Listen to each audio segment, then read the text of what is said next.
Приветствую вас, дорогие телезрители! С вами «Архивы памяти. Вечные главы истории ингушского народа». Сегодня мы хотим вспомнить нашего земляка Джабраила Албастовича Хаутиева. Подробности его жизненного пути узнаем у исследователя-архивиста Берснако Газикова. Приветствую вас. Добрый день. Берснако Джабраилович, с чего начался ваш интерес к личности Джабраила Хаутиева? И, насколько мне известно, в интернете очень мало информации о нем. А какой информацией располагаете вы на сегодняшний день? Дело в том, что я сам не знал об этом человеке, о Хаутиеве Джабраиле Албастовиче. Но дело в том, что когда я поехал работать в Киргизию, город Бишкек, в архив, и вот там, работая в архиве, я просматривал документы, связанные с университетом, Киргизским университетом, он сегодня называется имени Баласагына. И вот в этом университете, ну раньше он когда-то был пединститут, там учились многие наши ингуши, которые оказались в депортации вот в Киргизии. И вот там было очень много наших людей. Просматривая лично дела студентов и также преподавателей, я обнаружил многие имена ингушские. И в том числе попалось дело, личное дело вот студента Хаутиева. Вот как раз вот видите, вот он здесь учился, это 50-е годы. Меня это заинтересовало, я стал смотреть там его дело, все это. Позже, значит, мы, отработав вот этот архив, взяв копии, мы взяли копии с многих наших вот тех документов, которые там были.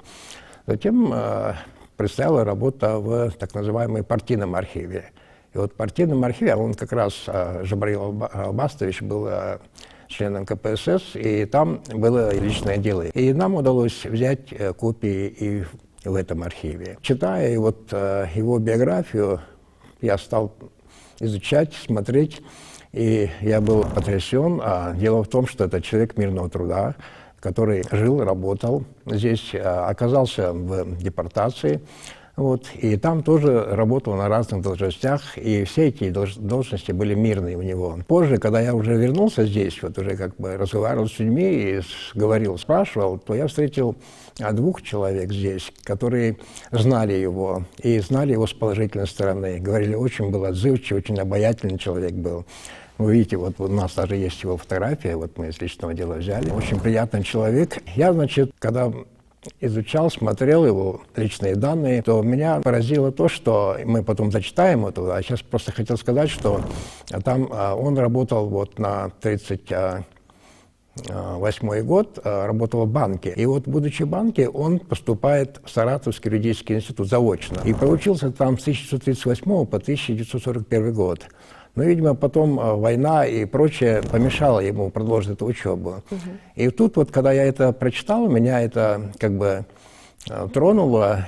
Я подумал, а почему он, работая вот на такой должности, вдруг захотел поступить в юридический институт. Вот. И пришел к выводу, это мое личное мнение, что, видимо, в душе у каждого ингуша, видимо, есть такое отношение к несправедливости. То есть трогает очень сердце любого ингуша, когда видит какую-то несправедливость. И, видимо, человек подумал, видимо, получить образование и посвятить себя труду о защите справедливости, правды. Об этом я подумал, почему? Потому что я, когда изучал другие документы в других архивах, то я обнаружил, что у ингушей было достаточное количество людей, получивших юридическое образование.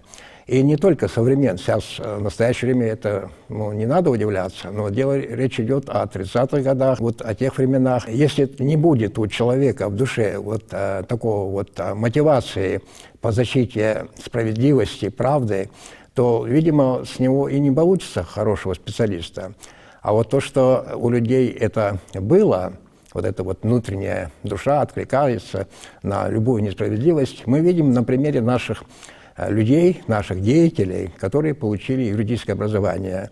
Я хотел бы назвать в числе вот этих людей, всем нам известных людей. Это Бексултан Магомедович Сайнароев, это доктор юридических наук, профессор, ученый, известный в стране, вот, которого все мы знаем, уважаем. Также назвать имена Костоева Ису Магомедовича, всемирно известного, и Костоева Ису Магомедовича, и Яндиева Амурхана Хадрисовича. Это всем известные во всем мире люди, исследователи. А то, что это люди живут и стараются, значит, как бы не согласиться с несправедливостью, видно из того, что когда мы были в архиве, мы брали многие документы. Это письма ингушей, находящихся в Казахстане, ссылки, это 50-е годы, когда сотни писем поступило, мы их все нашли, выявили, привезли копии в Центральный комитет партии с просьбой, с требованием вернуть наш народ на родину. То есть и среди вот этих писем, которые обращались в Центральный комитет партии, есть и письмо Яндиева Хадриса, отца этого Амурхана. То есть, видимо, все-таки вот эта вот атмосфера добиваться справедливости, видимо, она сидит в душе у каждого человека. И вот эти люди. Но помимо этих людей, я посмотрел документы, и обнаружилось, что мы обнаружили документы, мы потом, возможно, в наших следующих передачах мы будем говорить об этих людях. Также документы, связанные с учебой в юридическом институте в Москве, это 1933 год. Это Тумгаев Бесултан Керимович. Он учился в юридическом институте. А в этом же институте в 1934 году ректором был Магомед Гайтиевич Мальсагов. И вот в 1937 году в этот институт поступает Куриев Магомед Мурсалович. То есть мы видим, что целая плеяда наших людей почему-то решили стать юристами. Вот, и нам повезло, мы обнаружили эти документы, и, видимо, мы потом ознакомим, значит, зрителей наших с этими документами. То есть, видимо, вот такое вот, в нем такие мысли появились. Но говоря о нашем герое, о Хаутиеве Джабраиле Албастовиче, надо сказать, что в этих документах есть много информации. Я думаю, что они, учитывая, что вот действительно в интернете среди вот информации, когда я сам посмотрел, то очень мало информации о нем. В наших документах, вот здесь я хочу прочитать их, здесь сказано, что вот Хаутиев Джабраил Албастович родился в 1915 году в селении Шолхи. Он, значит, учился в школе в селении Шолхи с 1924 по 1930 год. Затем он поступает в техникум с 1932 по 1938 год и окончил техникум. Затем в 1938 году, как мы говорили уже, он поступает в Саратовский юридический институт, заканчивает 3 курса. Но дальше не удалось.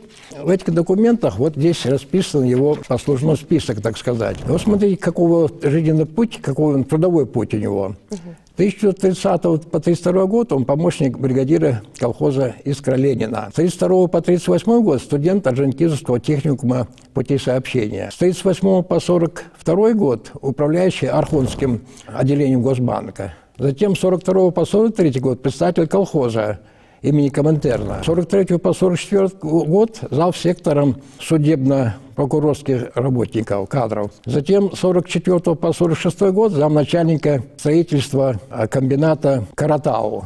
Это уже в Киргизии. И вот здесь, работая в Киргизии, он работает начальником отдела общепита, председателем правления Кызыл-Аскерского сельпо с 1942 по 1952 год. В 1955 году начальник мебельного производства.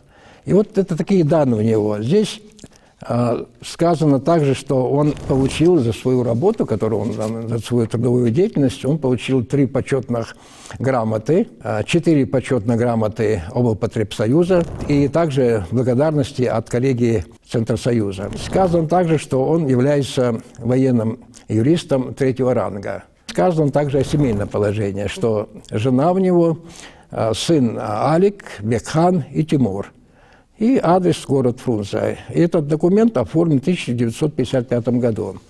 И здесь вот помимо того, что вот мы сейчас сказали, это краткий, есть еще также, что очень интересно, его автобиография. И вот здесь автобиографии, они очень бывают полезны, потому что здесь не только он о себе, человек говорит, но немножко говорит о родителях, о другие подробности, которые нам, в общем-то, не были бы известны, если бы мы не обнаружили бы вот автобиографию. Он пишет: родился в 1915 году в городе Владикавказе в семье крестьянина-бедняка. Но здесь надо уточнить, что вообще все наши тогдашние руководители, когда составляли анкету, всегда писали, что они дети бедняков, батраков. Ну, так это надо было, видимо, в то время. Порой это не совпадает, я хочу это отметить.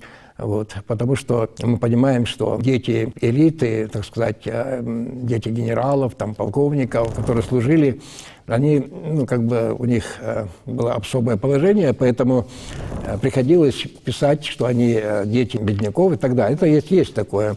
Но мы это понимаем. Отец мой, Хаутиев Албаст, в период гражданской войны, будучи командиром партизанской сотни, совместно с Серго Орджоникидзе, боролся против белогвардейских банд. После Октябрьской революции до 1938 года он работал в системе лесной промышленности. В 1938 году отец мой убит врагами народа. А мать моя, Азиева Чабахан, все время была членом колхоза, а теперь домохозяйка. Имею 4 братьев и 3 сестер, которые живут и работают в городе Фрунзе. Ну, это как раз вот, когда пишет, когда жил в Фрунзе. Я, говорит, с 24 по 30 год учился в сельской школе в селении Шалухи. По окончании школы с 1930 по 32 год работал помощником бригадира колхоза имени Искра Ленина. В 1932 году поступил на учебу в Орджоникидзевский техникум путей сообщения, который окончил в 1938 году. С 1938 по 1941 год заочно учился в Саратовском юридическом институте. Вот. Потом его направили, как он здесь пишет, в управление банка, есть такая станица Архонская. Вот здесь он работал до 1942 года. А с 1942 по 1943 год работал председателем колхоза Коминтерна в 4 года. В пригороде Орджоникидзе, города Орджоникидзе. В 1943 году был отозван на работу в аппарат Гродненского обкома партии, где до 1944 года работал замсектором кадров. С 1944 по 1946 год работал замначальника строительства горхимкомбината Каратау, Казахской ССР. В 1945 году Министерство химической промышленности был направлен в Таласскую область замначальником рудоуправления. И с 1945 по 1948 год работал начальником общепита, затем зам управления Клапторга Киргизпотребсоюза. С 1952 года работал начальником местного производства. И вот в это время здесь он пишет о том, что он, работая на всех этих должностях, одновременно думает и об учебе. И он поступает в Киргизский педагогический институт, вот как раз где мы взяли документ. И здесь вот на всех работах, которые он там работал, мы так быстренько это прочитали, но здесь сказано, что вот за него, значит, писали ходатайство, характеристики на него писали. И вот в одной из характеристик сказано: секретарь Таласского обкома Компартии Киргизии товарищ Хаутиев Джабраил Албастович, 1915 года рождения, имеет опыт в организации торговли, партийных взысканий не имеет. Товарища Хаутиева рекомендуем на должность зампредседателя правления Таласского облпотребсоюза по торговле. То есть ему дают очень хорошую характеристику. Дальше вот у него есть и другие характеристики. Здесь также подчеркивается, указывается вот должности, которые он занимал. И дальше отмечается, что Хаутиев за время своей работы во Фрунзенском горпромкомбинате показал себя энергичным, инициативным работником, требовательным к себе и к своим подчиненным, имеет опыт на руководящей работе, обладает организаторской способностью, в коллективе заслуженно пользуется авторитетом, принимает активное участие в общественно-политической жизни промкомбината. То есть вот такие хорошие положительные отзывы. Характеристик здесь достаточно много, мы вот эти все документы покажем здесь, вот, чтобы видно было. Вот это человек, который, несмотря на то, что он попал в депортацию, понятно, что люди там находились в тяжелых условиях. Конечно, тем более быть руководителем, человеку, который был выслан, ему было очень тяжело, были требования очень большие. И он справлялся со своей работой, ну, как мог, пытался работать и отдавать все свои силы на благо общества. Данные характеристики тому подтверждение.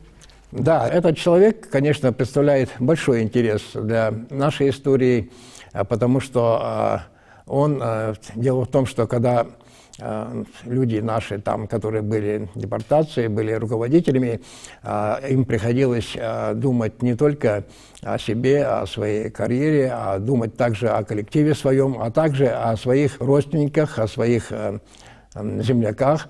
Поэтому люди, которые в это время, они проявляли заботу о многих людях, не только о своем коллективе.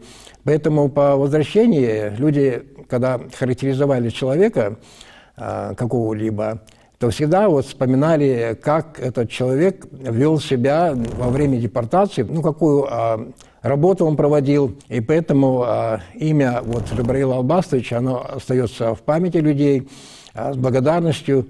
И вот когда я вот говорил вначале, что я видел двух человек, которые знали его, один, значит, родственник, а другой в это время, он, значит, это 1968 год, в Грозном он работал директором училища, 26-го училища, там швейное училище было. И вот этот человек говорит, это был очень порядочный, очень открытый, душевный человек, и был требовательным, потому что сам он прошел очень тяжелый путь. И сегодня я не могу рассказать о нем более подробно, потому что я не знаю его, так сказать, всю его биографические его данные, но уже то, что мы сегодня говорим о нем, я думаю, что на нашу передачу откликнутся родственники, и мы получим более подробные сведения о нем. И наша сегодняшняя программа и наша сегодняшняя задача – это просто вспомнить человека, сказать о нем, вот, показать, что мы не забыли, что мы и не должны забывать таких людей, потому что эти люди, прожив тяжелую жизнь, показали нам своим примером, что их не сломили трудности, не сломила тяжелая жизнь. Были, вы знаете, многие репрессии, депортации. Они с честью выдержали все это, остались людьми, добрыми людьми, хорошими людьми. И сегодня наша задача помнить о них, говорить о них. Я надеюсь, что в перспективе возможно, у нас появятся новые данные об Джабраиле Албастовиче. Я надеюсь, что родственники откликнутся, и мы готовы будем им передать эти материалы, вот, и узнать что-то новое для себя. И вот на перспективе мы надеемся на это. Шнакот Джабраилович, мы в свою очередь благодарим вас за проделанную работу. Будем тоже надеяться на то, что мы пополним информацию о нашем герое. Спасибо большое. С вами были архивы памяти, вечные главы истории ингушского народа.